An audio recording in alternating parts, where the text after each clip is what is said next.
Hey everybody, it's Louis Porter Jr. Whew, both of them were almost like perfectly synced. It was amazing. It is a whopping, what is it, June the 28th? It's a Wednesday, and you're watching a whole new episode of Transparency Agenda Daily. So today we're going to have some fun stuff. We're going to talk about something new and going to help somebody else out when they need it. You'll see. So right off the bat, let's get to our favorite topic, Kickstarters. Our top secret. I love just thinking about it. Top secret has already just reached $60,000 in technically one day. We'll say 1.5, but one day, 60,000. And once again, they still haven't said if they're going to be doing any add-ons. I'm kind of worried about that. The more I think about it, the more I get worried about it. I'm like, but I know I'm going to get it. So I mean, this is like one of those. I'm going to get it, of course, but I wanted to go to the theory of like maybe I'll do some add-ons. I would like some add-ons. Maybe like they could let other people do publishing for stuff for them. Just saying.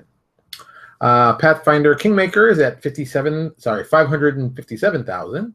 Still moving the right direction. Still a little kip up. So, it's going to end off well. Nothing surprising in that one, really. That was kind of like of course. 7th Sea, let's see where this is, at 51,000. Okay. Now I'm officially worried, because this seems it's been stagnant for a while. It hasn't really moved a lot. It's pretty stagnant, and we all know it's going to be stagnant at the end. I don't know if they can pull 100,000 at the end. I could be wrong. I might not know what the hell I'm talking about, and they may do the impossible. But I find it kind of hard. And they're not a third of the way in, so they still got more than enough time. But it's just one of those things of I haven't seen the excitement as I did when we saw the first 7th Sea. So just wondering where this is going.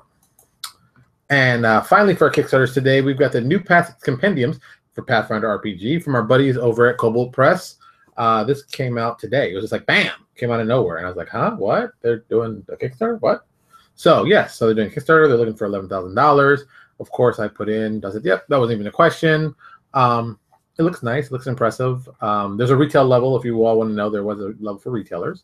So I'm assuming that people will be supporting this. The thing I was really kind of surprised, it didn't have like a lower level. They started at 39, and that was it. Oh, no, is that minus 39? No, sorry, they started at 15. Yeah, 15. But they didn't have like $1 one or something like that. I always think that you should have $1 one just for people who want to support you. Maybe they don't have a lot of money, so want to support you and give you $1. But, $1 isn't that difficult for people to do. I always say back is for $1. That's a good thing. But they didn't have that. I was kind of surprised. Oh, well, these things do happen. That's why they work out the way they do. Next up, we're going with our lovely Patreon, as always, talking to our buddies doing Patreon, enjoying themselves, having a good time. Ask Pathfinder, Clinton Boomer, Liz Courts, Owen Kesey Stevens, Raging Swan. And as always, if you know somebody's got a Patreon that wants to pimp, I'll be more than happy to put them up and talk about them. Next up, self-promotion. Oh, yeah, we are on to self-promotion quickly. One of those quick days today. Oh, quick days. Stuff going on. Well, not the usual stuff, but good standard stuff. New Access is moving along as it should, thank God. Stonemeyer blog had something up yesterday. I don't think I had anything up today, but as usual, good quality material that you can't go wrong with. I always tell people you should read these. These are very important. I mean, especially Stonemeyer. He gives a lot of cool stuff, not just in his book, but in his blog. I think there's just a lot of innovative stuff. Black Diamond Games, of course, has some videos up. You can always check those at their YouTube channel. And Gary Vaynerchuk, which should be mandatory reading for everyone who is serious about doing serious stuff in this business. And finally, we're on to new stuff. So I'll talk about the second thing first and then the first thing, because it's only kind of fair. So today I got an email from an artist who said his name was, now this is his name he claimed. I don't know if this is his real name, but this is his name. Patrick Hell. That's the man's name. I'm not going to defame it, but that's what he called himself. That's what I assume his name is. He sent me over his art portfolio, and his style wasn't kind of the same style I'm looking for. He'd done some work for Legendary Games and done some other stuff. And he asked, if he had any work available, if that. I really didn't have anything for him. So I felt kind of bad about that. But I did tell him, hey, man, I don't have anything for you, but I can pimp you out on my show, which I'm doing. So you can check out his link. It's in the link at the bottom. It's Patrick Hell. Check out his link. It's good artwork, but it's just not the style I'm looking for.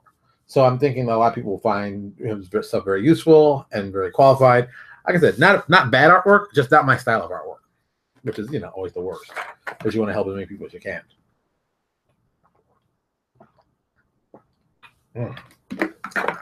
Yeah, I'm thirsty tonight.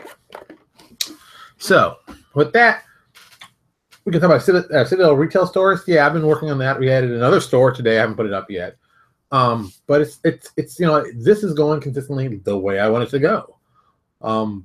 Even looking at this from a purely I guess third-party creative thing, I'm glad that more and more retailers are like opening themselves up to trying Kickstarter material, trying stuff that's specifically to help their stores out. It's been like a really big advantage, at least for me. So I'm enjoying this thoroughly. I can't say enough good things. So I'm really into that. So, and with that, of course, we have a title. The title for our thing is, you know, we need more villains, a lot more. So as I'm thinking about our year worth of stuff we're doing for year one for Neo Access Legacies, we're the first 4 adventures already done, but now we're moving on to the first year. And I kept thinking, like, okay, what kind of villains do I want to make in this? Do I want to make a couple of repeating villains? Do I want to do guys who start out really small and they get bigger over time and you can see them coming back, which I think is also a good thing. I think the problem always becomes kill monster, get treasure has always been the concept. Not usually kill monster, or attempt to kill monster sneaks away, still get the treasure. Monster comes back later, tougher and stronger. I've always liked that idea. I think it's a very positive way to do smart long-term serial type of things. One of my favorite of all those, of coming back again, this is going to sound goofy for some people, the character of Callisto in Xena. I was a huge, if you did not know, I was a huge Xena fan because, you know, it was a cool concept, still cool, and people acting like, you know, I don't know, because, you know, Wonder Woman's the only one. No, there was stuff before Wonder Woman. And Callisto is one of those villains that starts out great and gets better and better. And of course, they jump the shark with her. They kind of have to. It's not, you know, how they set it up, but it is very much a cool jump the shark moment. So I'm okay with that. I can accept that moment, and I will not defame them for doing something kind of cool. And the link I'm showing was giving your history. And I think, you know, we need more types of villains like this, because a villain that gets to come back, you know, a couple times gives your players even more of a personal nature. Because I mean, let's be honest. You meet some guy one time, you kill him, you don't really think much about him, and then you go find the so-called big bad. But I think the low-level people can be repeated over. Callisto, I mean, good Lord, man, she is what I want in a villain. If you read her origins and stuff like here, her reasoning makes sense. What happens to her makes sense. Everything to the end of her makes sense, and it's just really interesting because, you know, you need a good villain that pairs up with the protagonist, you know. And yeah, Callisto is one of those ones that just really physically, you know, equal to Xena, you know, mentally insane, the Joker aspect. She had a reasonable reason why she hated Xena, and it's just like, okay, that makes it interesting, you know. And it's just, as I'm just reading some of the quotes they have for her. And the girl who played her, Hudson Leak, she never really got a lot of work after that. I mean, she was really a thin girl. That was also the thing that blew my mind, how thin she was. I was like, she's a thin girl. She never, ever really got more work. I wish she did. I thought she was a good actress. I think as playing Crazy, it's like, wow, man, you should do that a lot more.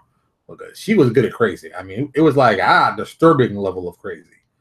So I was hoping she'd do more stuff, but I really haven't seen a lot of stuff. Looks like she's in, Xena was, I guess, her big break. Well, Hercules and Xena were a big break. I think she did a lot of stuff all over. And she was on Melrose Place. How funny. She was on Melrose Place for a little bit. A lot of independent stuff, you know, a little small stuff.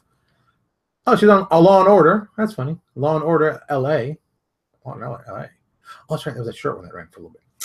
And she's done some other stuff, you know, minor stuff. And I said I liked her. I really liked her as the evil, crazy villain of the show. So I was hoping to see more of that kind of stuff. You don't really see enough of that. I think crazy villains are awesome. So why wouldn't we want to see more crazy villains? I just think it's pretty cool. That's just me.